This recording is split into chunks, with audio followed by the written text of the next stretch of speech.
Vamos abrir a Bíblia, por favor, no Evangelho de Marcos. Evangelho de Marcos, capítulo 7. Nós vamos ler a partir do versículo 24. Marcos, Evangelho de Marcos, no capítulo 7, a partir do versículo 24.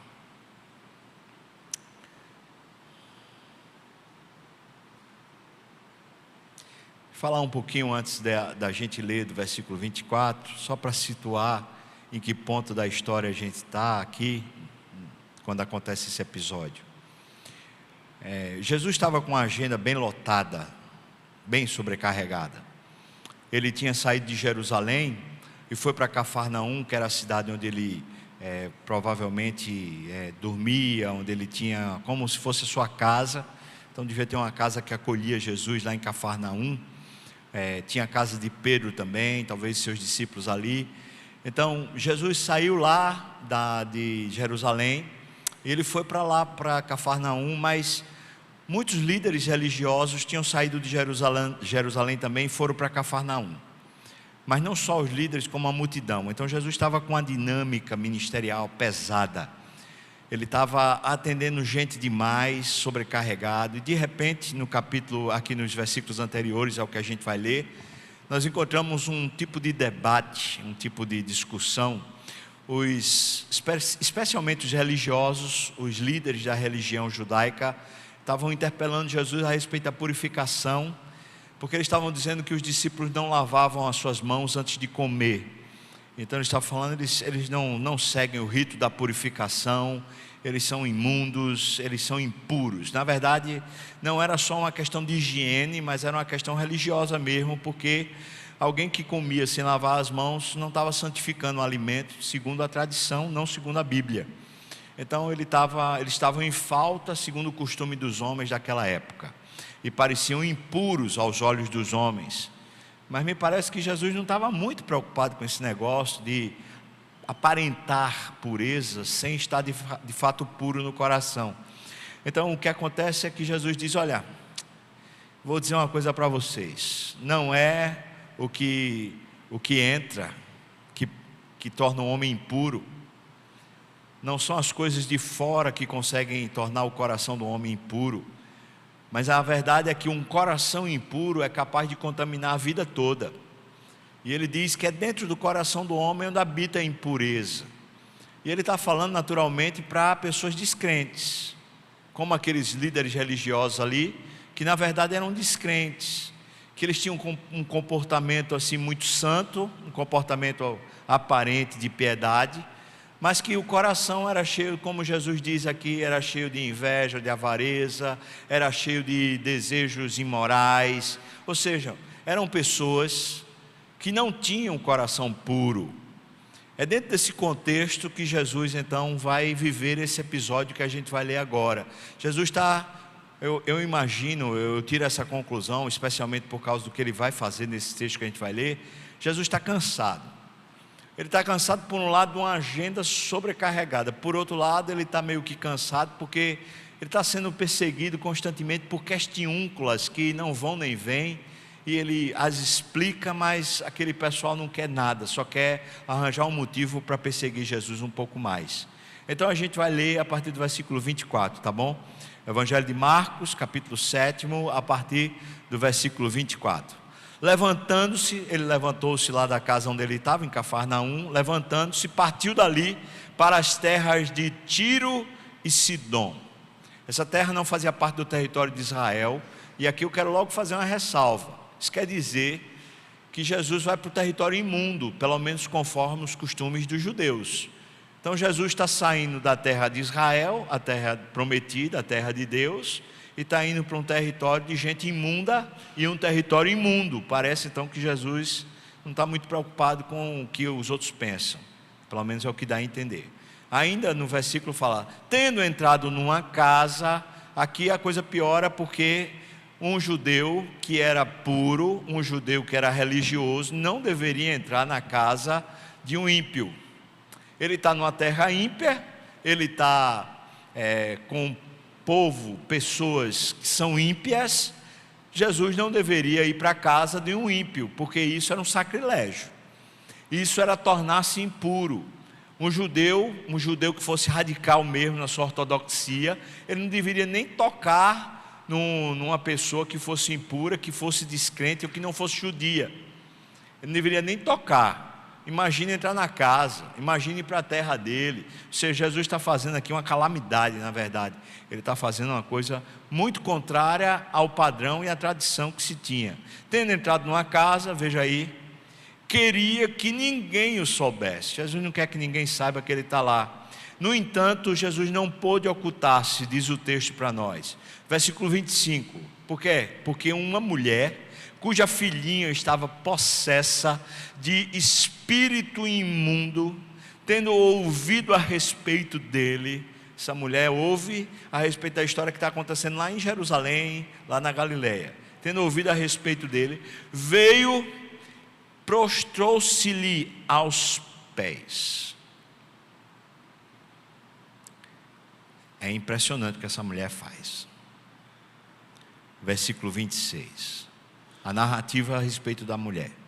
Esta mulher era grega, de origem cirofenícia, e rogava ao Senhor Jesus que expelisse da sua filha o demônio. A expressão que essa mulher usa, essa expressão demônio, não era citada pelos judeus. Eles não usavam a expressão demônio, eles usavam espírito imundo, por causa da impureza. Então o texto continua falando assim, versículo 27. Mas Jesus lhe disse: deixa primeiro que se fartem os filhos, porque não é bom tomar o pão dos filhos e lançá-lo aos cachorrinhos. Ela porém lhe respondeu: sim, Senhor, sim. Mas os cachorrinhos debaixo da mesa, eles comem das migalhas das crianças. Então Jesus lhe disse: olha só, por causa desta palavra, por causa desta atitude, podes ir. O demônio já saiu da sua filha. E voltando ela para a sua casa, achou a menina sobre a cama, pois o demônio a deixara. Vamos orar, irmãos. Ó Deus, por favor, nos ajuda a compreender o que esse texto tem para ensinar para nós nessa noite aqui, Pai. Nos ajuda a entender essa dimensão do puro e do impuro.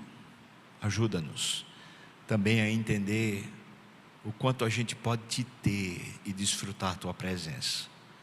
Nós oramos assim, Senhor, no nome de Jesus. Amém e amém. Você já entendeu que o texto, conquanto seja sobre expulsar o demônio de uma menina, o texto está tratando sobre o que é puro e o que é impuro. A religião, a nossa religião inclusive, no Brasil, ela diz que o puro é aquilo que a gente chama as coisas de Deus. Isso é puro. É culto, o culto é puro, a igreja é pura, o templo é puro, o pastor é puro. A gente considera aquilo que a gente chama as coisas de Deus de puro. A gente considera, por exemplo, o ministério na igreja como sendo puro. Mas o que é impuro para a gente que tem essa religião comum? O impuro é o meu trabalho lá, que a gente chama de secular. Lá onde a empresa que eu trabalho, o concurso que eu fiz, aquilo lá é impuro. Eu trabalho lá, mas é impuro lá. O que é impuro para nós? Impuro é o sexo é impuro. A gente considera o sexo impuro. O que é impuro para nós? Impuro é a cultura desse mundo ela é impura. Nós consideramos uma série de coisas impuras e não entendemos ainda o que Jesus veio fazer conosco. Jesus é a pureza, e era impossível que qualquer coisa que ele tocasse, e era impossível que qualquer coisa onde ele entrasse não se tornasse pura. É impossível que a gente viva num mundo impuro se nós somos puros. É impossível que qualquer coisa que nós participemos ou toquemos, sendo nós purificados pelo sangue de Jesus, que essa coisa em si seja impura. As coisas que foram criadas por Deus, elas não têm na sua natureza uma definição de impureza. O que as torna impura é justamente a rebelião contra Deus. E à medida que o coração impuro do ser humano age em rebelião contra Deus, todas as coisas se tornam impuras. Um culto pode se tornar impuro. Imagina, você entra no culto, mas você entra cheio de queixa, você está queixoso contra a igreja, você está queixoso contra, contra o pastor, contra o louvor, ou você está com malquerência contra um irmão na igreja. Aí você, quando entra, vê logo o irmão num lado, você fala, vixe, aí vai e se senta no outro. Isso é impuro. Seu coração está impuro. Isso não é culto, isso não é adoração, isso não serve a Deus. O que é puro? Puro é o coração daquele que creu, daquele que foi lavado, daquele que pertence a Jesus. Puro é o culto daqueles que estão entregando ao Senhor o seu sacrifício, a sua adoração, a sua vida. Mas é impuro tudo aquilo que a gente faz para o nosso próprio umbigo. Tudo aquilo que a gente faz para a gente mesmo se satisfazer, para a gente mesmo se purificar. Tudo que a gente faz para a gente mesmo ter, para a gente possuir, tudo isso é impuro, porque sai do nosso coração e contamina. Mas tudo aquilo que Deus fez em nós e nos leva a viver a partir dele, torna-se tudo puro. É por isso que os discípulos de Jesus, os apóstolos, depois da ressurreição, depois que eles tiveram Pentecostes, eles tinham muito receio de irem aos gentios pregar o evangelho, porque eles diziam, a gente não pode, aquele povo ali é impuro. E então Deus dá uma revelação a Pedro, desce um lençol com animais que eram considerados impuros, com comida que era considerada impura pelos judeus, e então o próprio Espírito de Deus fala para Pedro, come. E Pedro diz, eu não posso comer, porque se eu comer eu me torno impuro. E então o Espírito diz para Pedro, olha, não consideres impuro aquilo que Deus santificou. Irmãos, se Deus nos santificou, se Deus nos purificou, se o sangue de Jesus nos purificou de todo o pecado, então a nossa vida se tornou separada do uso comum. Isso quer dizer que a vida santificada não é uma vida blindada, mas é uma vida que foi separada. Por isso a palavra santificação não significa que você é uma espécie de, que você tem aquelas auréola, né? Isso que chama, né? Assim ao redor da cabeça, mas que você é uma pessoa que foi tirada do uso comum, ou seja, você não pertence mais ao uso comum do mundo, você não pertence mais ao uso comum do seu coração, você não pertence mais ao uso comum do diabo, você foi separado do uso para ser exclusivo de Deus. E se nós fomos salvos e fomos considerados por Deus purificados por causa do sangue de Jesus que nos purifica de todo o pecado, então tudo o que estivermos para fazer nesse mundo, a partir de Deus, é santo, é puro. E então o trabalho que a gente tem, se a gente está numa santa vocação, ou seja, a gente está respondendo o que Deus nos chamou para fazer. Deus nos chamou para, para ser arquiteto, Deus nos chamou para ser engenheiro, Deus nos chamou para ser fotógrafo, Deus nos chamou para ser enfermeiro, Deus nos chamou para ser professor, Deus nos chamou para ser pastor. Que diferença faz em qualquer naipe de religião, que diferença faz? Uma vez que Deus nos chama, Ele então nos santificou para essa obra. Então eu sou um funcionário público, no lugar onde eu estou servindo, aquele lugar é santo por causa da presença do Espírito em minha vida, e porque Ele santifica a história, santifica a vida a partir de mim. Ele me tornou esse sal, Ele me tornou essa luz que faz as coisas serem diferentes a partir de mim. Os judeus não aceitaram isso na época de Jesus. Eles não conseguiam admitir que os discípulos que andavam com Jesus estavam sendo purificados por Jesus e não pela água que lavava as mãos. Eles não conseguiam admitir que aquele homem chamado Jesus, ele purificava todas as coisas com a sua santidade, uma vez que Jesus não vivia a vida para si mesmo, mas vivia a vida que Deus tinha destinado ele para viver. Ou seja, Jesus vivia predestinado. Jesus tinha um caminho para seguir, que não era o caminho do seu coração. E lhe lembro, quando ele chega no Getsêmani, ele tem um caminho no coração. O caminho do coração dele é: eu vou fugir desse negócio, eu não quero morrer naquela cruz. E no entanto ele simplesmente se doa a Deus um pouco mais e diz: Senhor, não seja feito o que eu quero, mas seja feita a tua vontade, faça em mim a sua vontade. E portanto a cruz, que é o objeto mais maldito de toda a história da humanidade, ele se torna para nós o símbolo de santidade. Por quê? Porque Jesus santificou esse negócio. Jesus transforma todas as coisas em santas, à medida que ele se apropria delas. Então, se ele se apropriou de você, ele tornou você santo, puro. Essa é a questão que está sendo desenvolvida aqui. Mas a história fala de Jesus estar cansado, pelo menos assim eu entendo. Se ele não está cansado fisicamente, talvez um pouco cansado no coração, por causa dessa perseguição, por causa desses engendros humanos que estão ali o tempo todo chateando. O fato é que ele queria ficar só, ele queria que ninguém viesse ao seu encontro. É como se ele estivesse pensando assim: agora não é hora de eu servir, agora é hora de eu descansar um pouco, deixa eu ficar só. E de propósito ele vai para uma região fora de Israel, porque os judeus não iriam segui-lo. Então ele pensa: bom, eu vou para um lugar que ninguém me conhece, e nesse lugar que ninguém me conhece, eu vou finalmente descansar. Entretanto, o fato é que está lá em Marcos capítulo 3, que muita gente de Tiro e Sidom já tinha ouvido falar de Jesus. Jesus, a fama dele já tinha corrido para fora do arraial de Israel. E os gentios que estavam nas bordas já começavam a ouvir e já começavam a dizer: rapaz, se eu tivesse a oportunidade de entrar lá, se eu tivesse a oportunidade de tocar nele, se eu tivesse a oportunidade de conversar com ele, eu tenho certeza que ele faria alguma coisa boa comigo. Estava começando a haver um tipo de fé residual, aquela fé primerva no coração dos que estão nos arredores de Israel, por causa da fama que corria.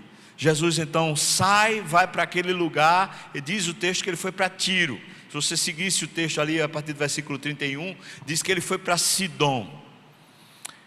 O fato é que ele sai da região de Israel, e agora ele quer ter um tempinho de descanso. Quando Jesus assim fazia, normalmente ele se ausentava inclusive dos discípulos.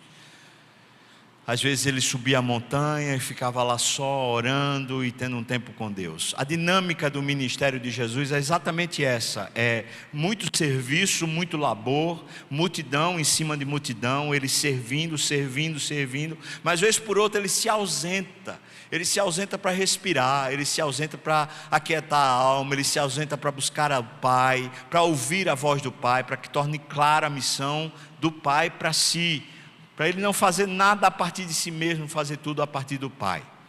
E essa é a dinâmica de qualquer ministério saudável. E quando falo ministério, não entenda o ministério pastoral apenas, ou o ministério da igreja.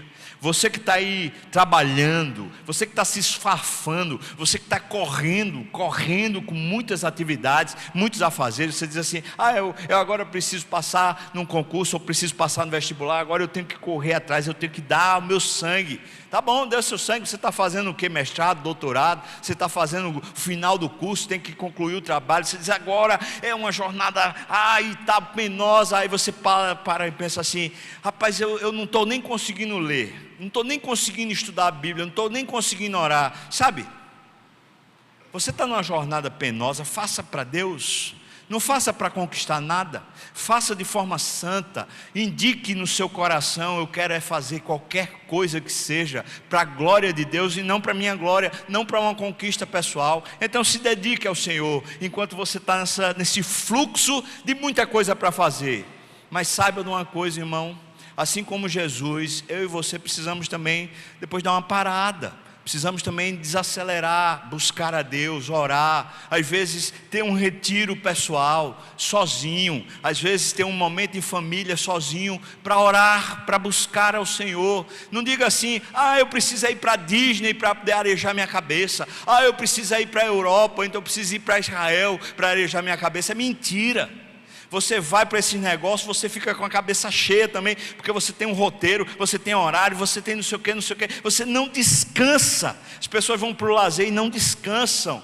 Mas o fluxo de Jesus era esse fluxo onde ele trabalhava, e depois ele se ausentava, aquietava, e depois ele trabalhava, e depois ele se ausentava e se aquietava. Deus fez 7 dias.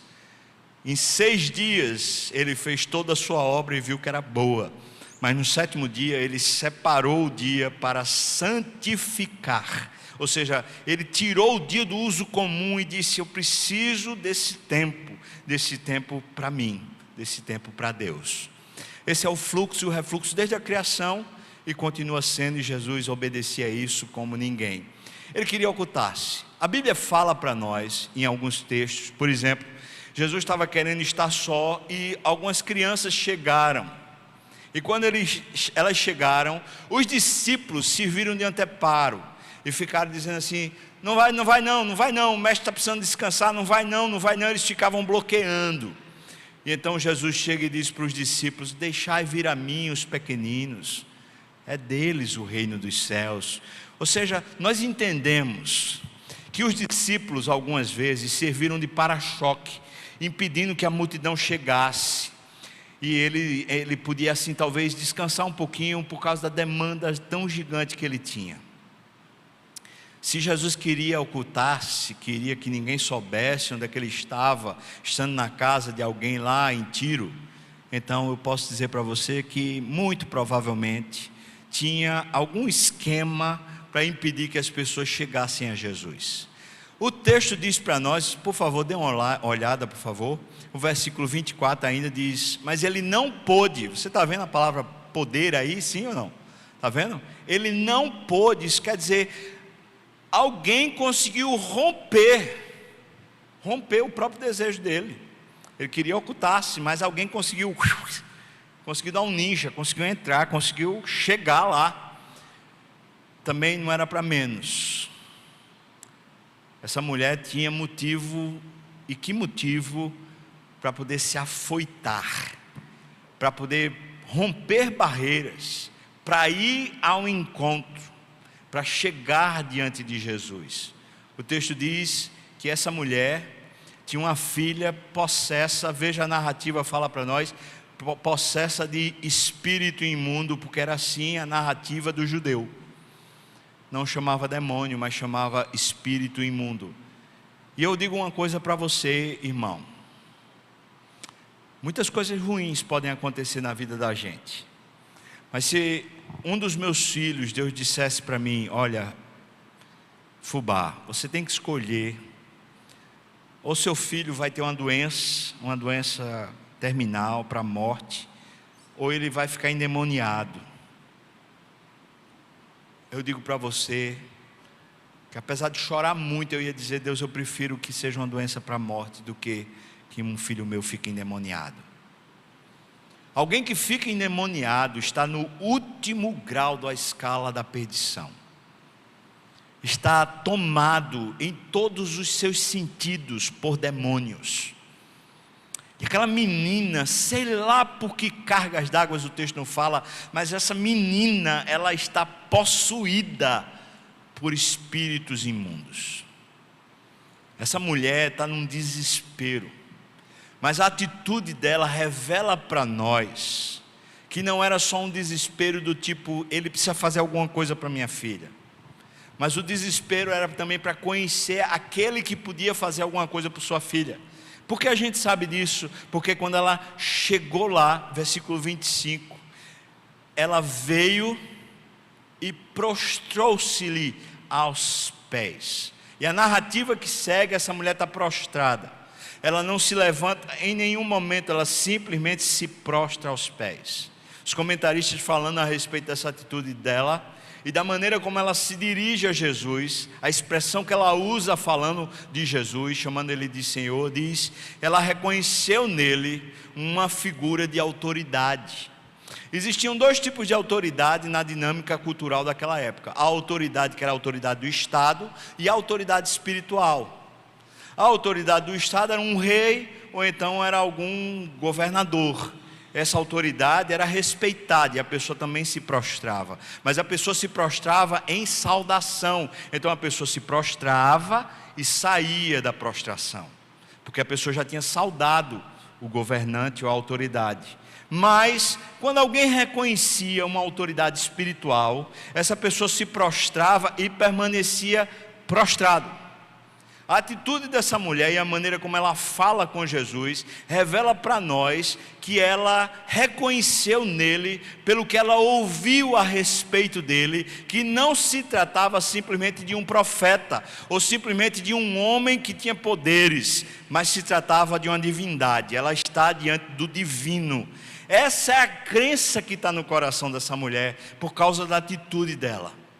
Ela está diante do soberano, do divino. Ela crê que ela não está apenas diante de um homem que tem autoridade política, mas ela está crendo que está diante de um Deus que tem autoridade sobre demônios, sobre principados, sobre potestades e sobre qualquer estrutura espiritual.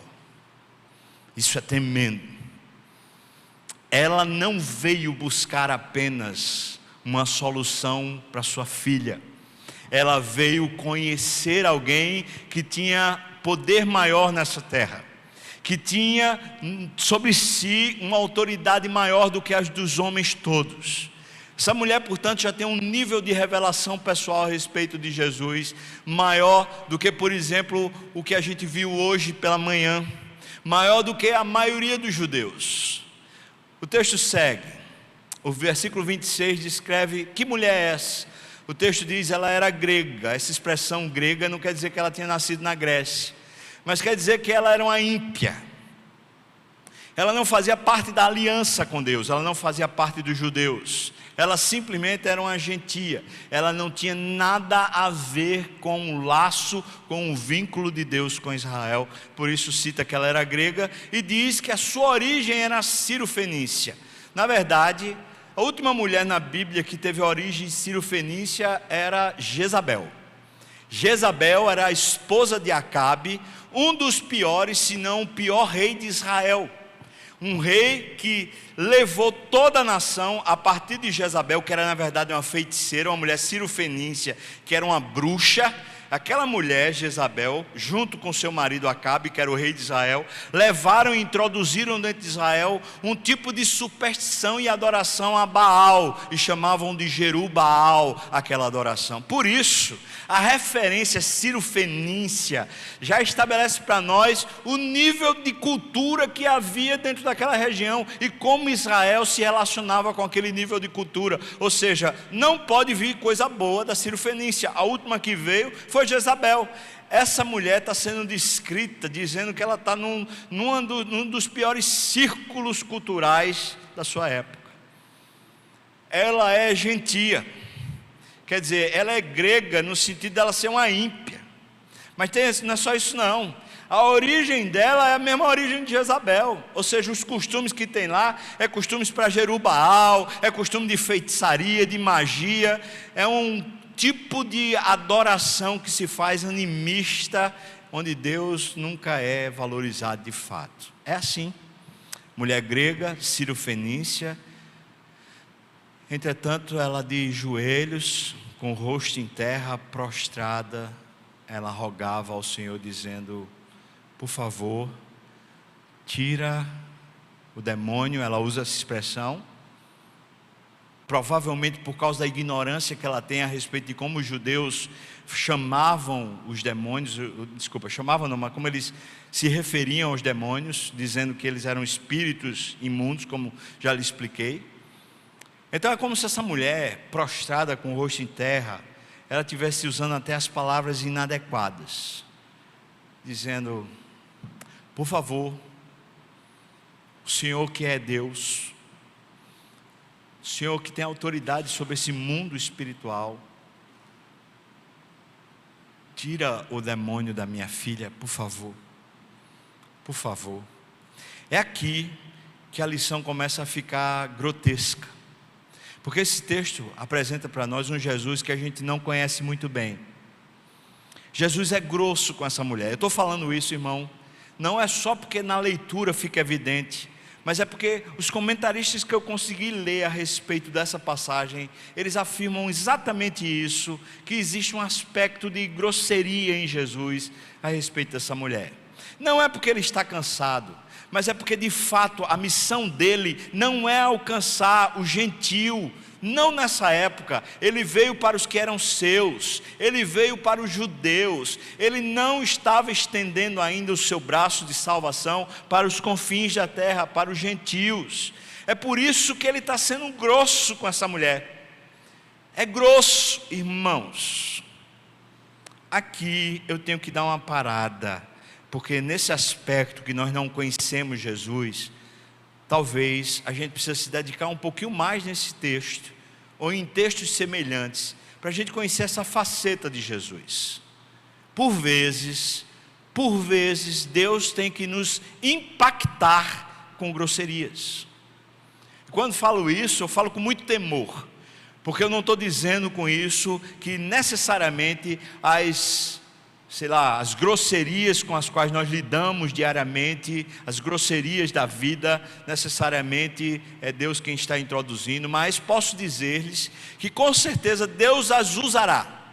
Deus usará as grosserias da vida, desse mundo e desse império satânico para de alguma maneira nos introduzir a um poder maior, a esse poder soberano, esse poder divino, esse poder de Jesus de libertar o nosso coração. Por isso, eu queria que você pensasse consigo, claro, a respeito das grosserias da vida.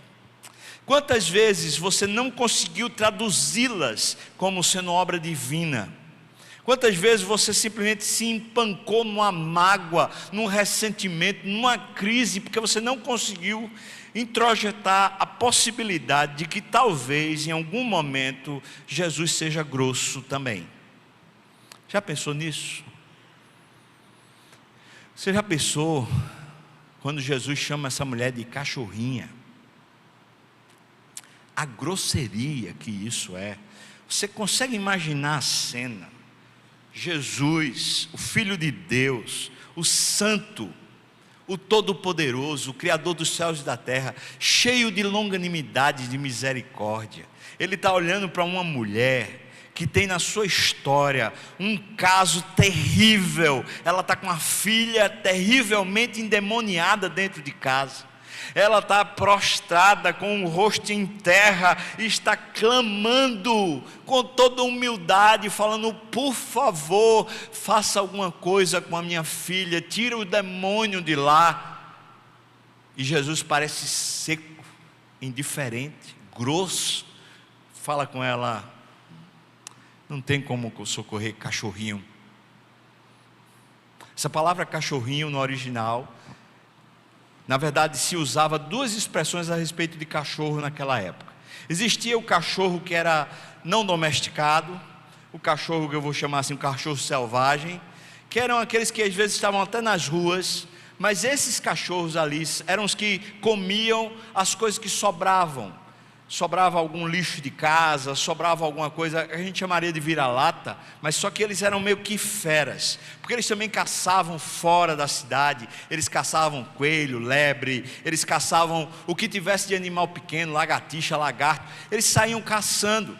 Esses cachorros selvagens, eles não tinham como estar dentro de casa, se sentar na casa, participar da casa, mas a expressão que Jesus usa dizendo cachorrinho, é o cachorro doméstico. Ou seja, é o cachorro que pode estar dentro de casa, que o dono ainda alisa, às vezes pode até botar ele no colo. Mas Jesus está deixando uma distinção, está dizendo: tá bom, você não é selvagem, mas você não faz parte da mesa. Você é só um cachorrinho.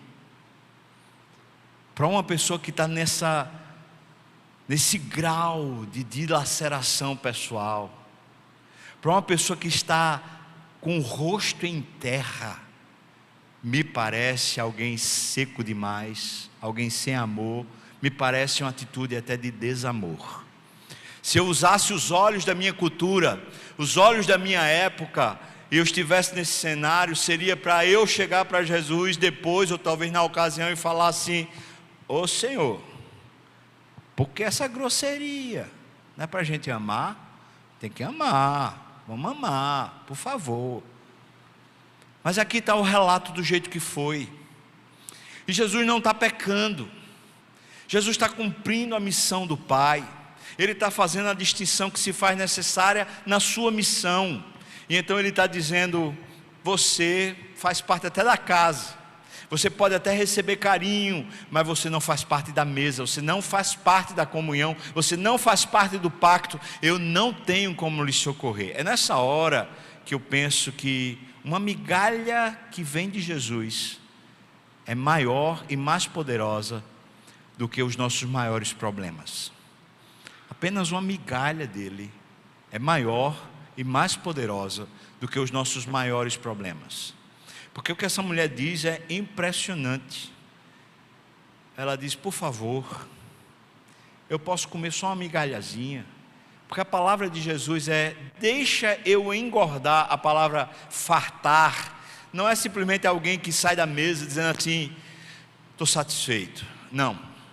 Essa palavra, os filhos serem fartos, é a ideia de: eu primeiro preciso engordar meus filhos, primeiro eu preciso cevar meus filhos, depois que eles estiverem gordos, aí eu vou dar para o cachorrinho alguma coisa, mas primeiro eu vou deixar os meus filhos gordos.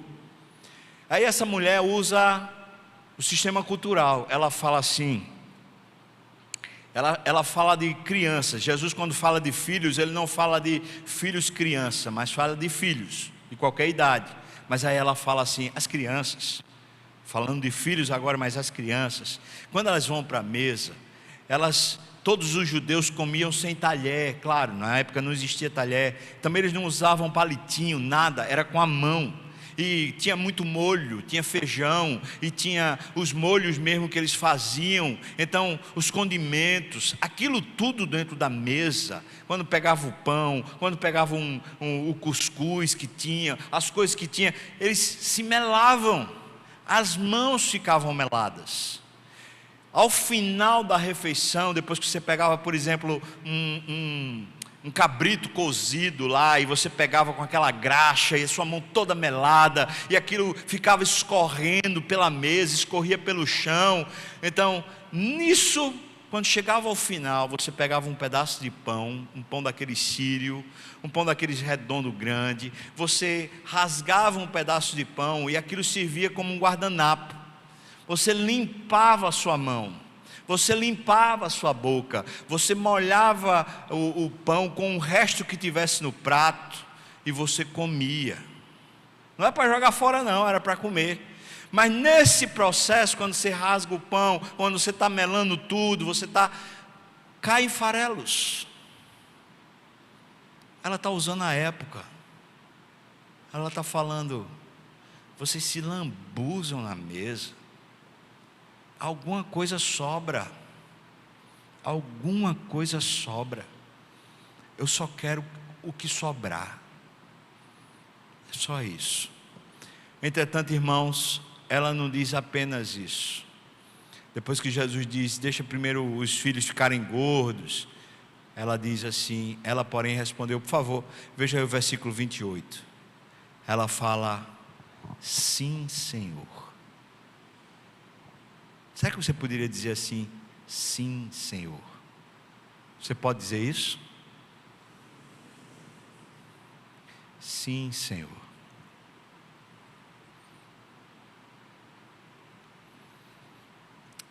É aqui que a história muda para essa mulher.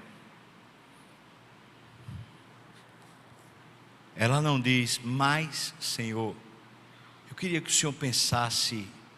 Ela fala: sim, Senhor. Essa expressão Senhor está dizendo: você é Deus. Ela não usa Senhor se referindo a uma autoridade governamental, mas ela usa Senhor falando: você é Deus, e o que você escolher e o que você fizer está certo. sim, Senhor. É aqui que a gente descobre qual é o processo que está acontecendo no coração dessa mulher. É aqui que a gente de repente é introduzido no mundo dela de verdade. Veja só, irmãos, essa mulher estava ouvindo falar de Jesus o tempo todo. Jesus nunca saía para a terra dela e ela não tinha como ir para a terra de Jesus. Essa mulher está ouvindo falar de que Deus visitou a terra. Ela está ouvindo falar, o Filho de Deus está entre os homens. E ela tem dentro de casa uma calamidade, a filha dela está endemoniada.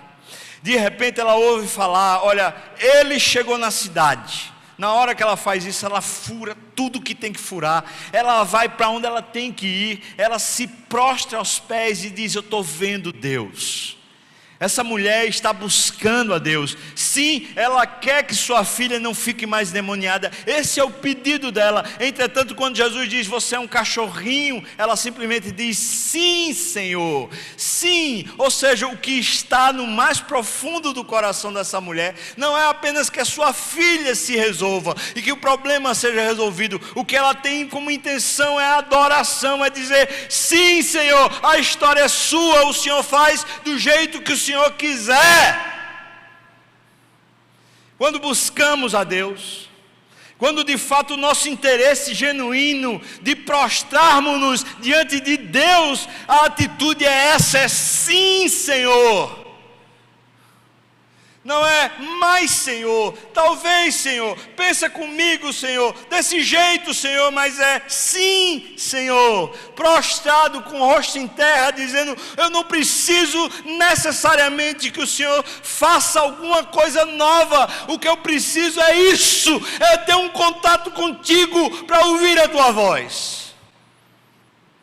Simplesmente para equacionar tudo dentro de mim, dizendo sim, Senhor, sim, Senhor. Essa é a atitude de alguém que busca a Deus.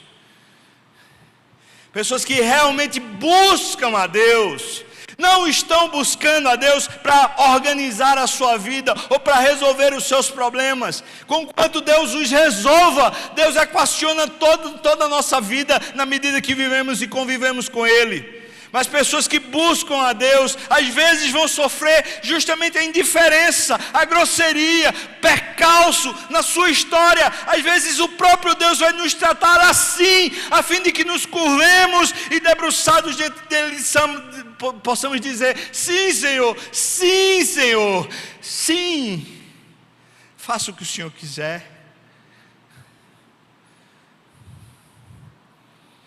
Então ela diz, mas os cachorrinhos, eles comem qualquer coisa que sobrar. Jesus diz assim, versículo 29. Então Jesus disse, por causa desta palavra, a expressão que é usada aqui no original, não é palavra, é atitude. E o que Jesus disse para aquela mulher é, por causa desta atitude, por causa desse tipo de atitude, sabe, às vezes a gente ouve cânticos por aí que fala assim, eu queria tocar teu coração, eu queria chamar tua atenção para mim, coisa que não tem sentido, mas esse texto mostra para nós, que pessoas que têm humildade de verdade no coração, que estão passando por situações de dificuldade, às vezes estão levando o revés, e às vezes Deus está parecendo até indiferente, mas pessoas que de fato conseguem se humilhar debaixo da poderosa mão de Deus, tocam o coração de Deus. Eu diria, a partir desse texto, como uma conclusão pessoal, é que a humildade toca o coração de Deus. Não a humildade plástica, não a humildade para os outros, mas a humildade de coração, quando a gente está com a seguinte questão no nosso coração: Deus, eu aceito,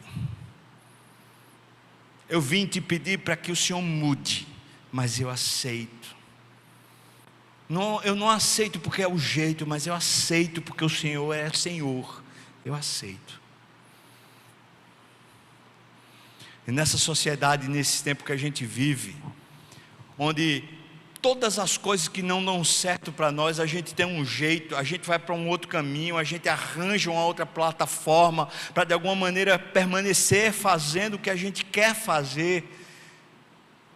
Nessa plataforma de existência que temos da autossuficiência, dos recursos que a gente busca, seja onde for, a fim de se satisfazer. Então você quer aquele iPhone, aí você diz assim: ah, meu papai não dá, então eu vou fazer assim, eu vou fazer assado, e você vai atrás. Você quer passar num concurso, você quer passar no vestibular, aí você diz: ah, não tem isso, não tem aquilo, mas eu vou fazer assim, eu vou fazer. Ou seja, como se a gente nunca pudesse dizer para Deus: reina, faça o que o Senhor quiser.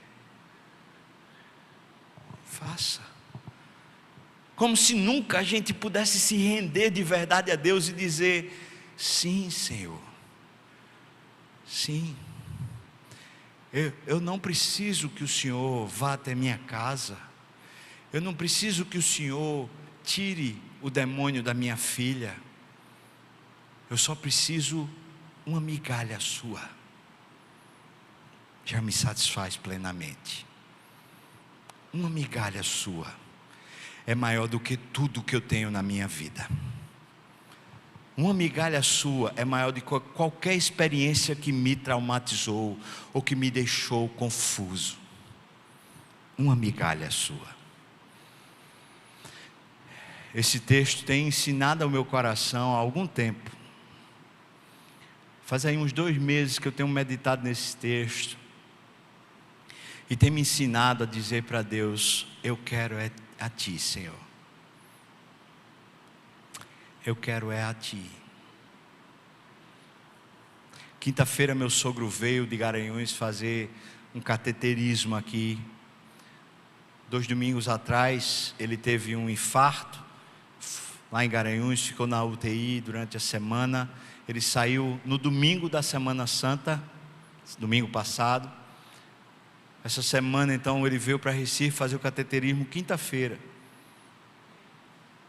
Hoje de manhã ele foi socorrido de novo. Ele está no Hospital Nossa Senhora do Ó. Ele está na UTI. É o pai de Ju, da minha esposa. Eu amo o seu Tavares. Ele é um pai para mim. E hoje, quando eu vi Ju aqui no culto da manhã se levantando e saindo com meu filho Davi, eu estava pregando, na mesma hora meu coração fez assim, ó, apertou. Falei: meu Deus, que notícia é essa? E no meu coração eu falei: sim, Senhor. Sim, Senhor. Cheguei em casa, muitas providências para tomar. Hoje à tarde foi uma tarde bem louca. Ju está lá na UTI agora com ele. E hoje à tarde foi tarde de dizer para Deus: sim, Senhor. Ó Pai, eu quero, não só queria, mas eu quero que o seu Tavares continue vivo. Eu já perdi meu pai. Eu não queria perder ele. Mas o que eu estou dizendo para Deus é: sim, Senhor. Uma migalha de Deus, qualquer coisa de Deus é melhor do que todos os meus desejos satisfeitos. Eu preciso de Deus, não necessariamente que Ele responda favorável aos meus desejos, mesmo os desejos mais lícitos que eu tenho no meu coração. O texto diz que a mulher, quando voltou para casa, ela encontrou a filha deitada na cama. A expressão que é usada aqui dá a entender que ela levou uma chacoalhada do demônio antes de sair, que ela caiu desacordada na cama. E ficou ali esperando a mãe. A mãe chega de volta em casa e o demônio já não está mais lá. A menina talvez está acordando ainda, mas o demônio saiu.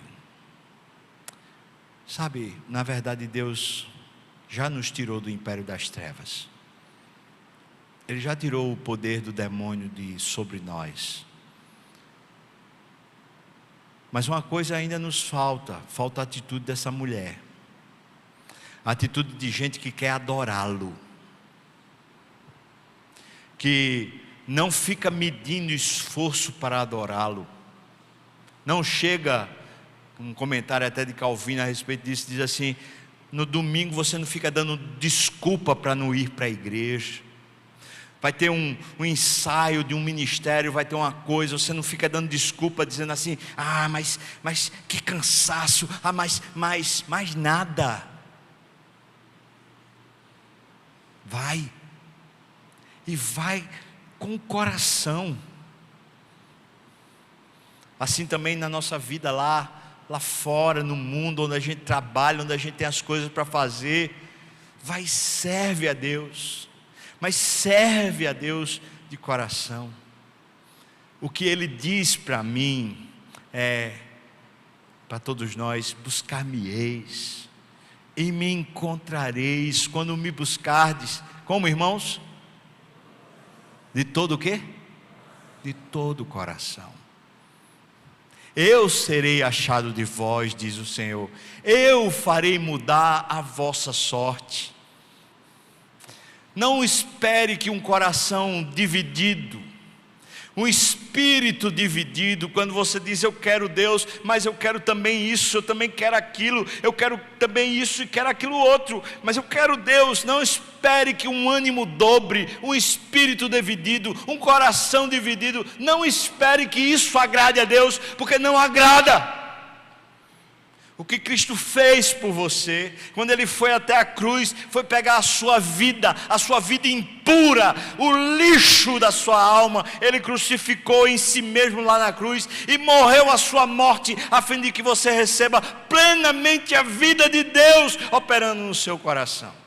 Por isso Deus não admite de maneira nenhuma esse duplo desejo dentro de nós, do tipo: Deus, eu quero o Senhor, mas eu também quero ter sucesso, eu também quero ter dinheiro, eu também quero ter uma família, eu também quero ter recursos, eu também quero. Ele diz assim: tá certo, você é feito um cachorrinho, você não senta na comunhão, você não senta para participar, você não come do pão, você não se farta na minha presença. O que você quer são migalhas.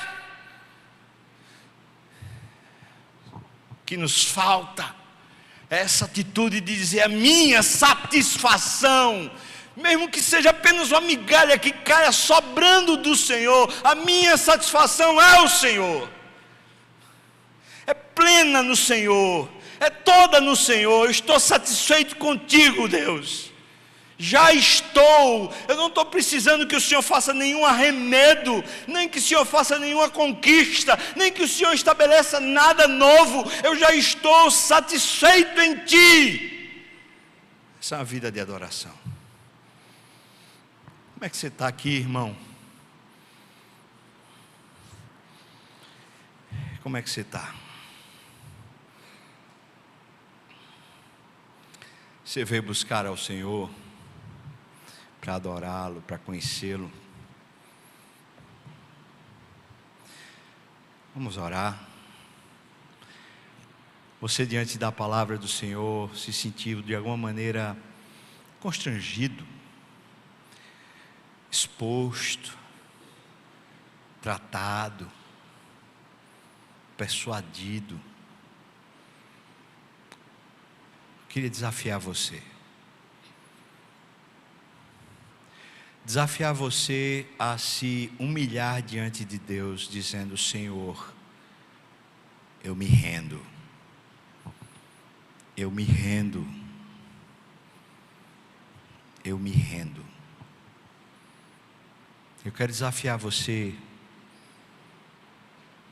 a se entregar ao Senhor de todo o coração, buscando ao Senhor, não as suas soluções, mas o Senhor, e se rendendo a Ele. Se Deus está desafiando você, eu queria que você ficasse de pé, irmão, para a gente orar junto. Se é o desafio que Deus está fazendo com você, fique de pé. Nós vamos orar juntos agora. E juntos nós vamos dizer para o Senhor: é isso, Pai, que eu quero. Eu quero simplesmente me render, me humilhar diante de Ti. Quero viver uma vida assim, sim, Senhor, sim.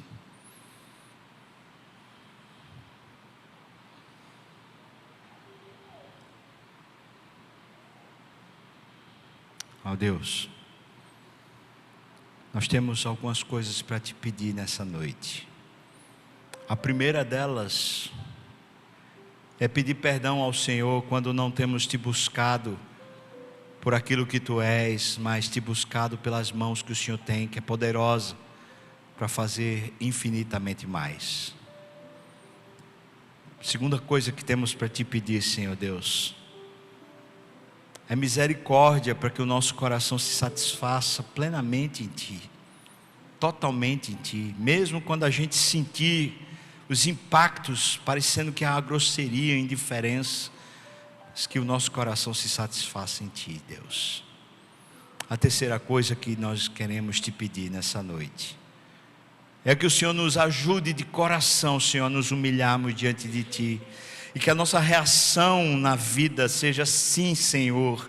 Antes de falar qualquer outra coisa para Ti, a nossa reação seja sim, Senhor. Sim, Senhor. Que nos debrucemos, nos curvemos, nos humilhemos de fato e de verdade diante da Tua presença, Senhor. Dá-nos esse privilégio dessa vida maior, essa vida mais plena, essa vida mais significativa, vida mais cheia pelo Teu Espírito, pela Tua presença. Basta, Senhor, um toque Teu, um olhar Teu, uma migalha Tua, Pai, já é mais que suficiente para nossa alma resplandecer. Vem sobre nós, ilumina-nos, toca-nos, sensibiliza-nos, abençoa-nos, em nome de Jesus, amém. Vamos ficar de pé todos, irmãos, vamos cantar ao Senhor.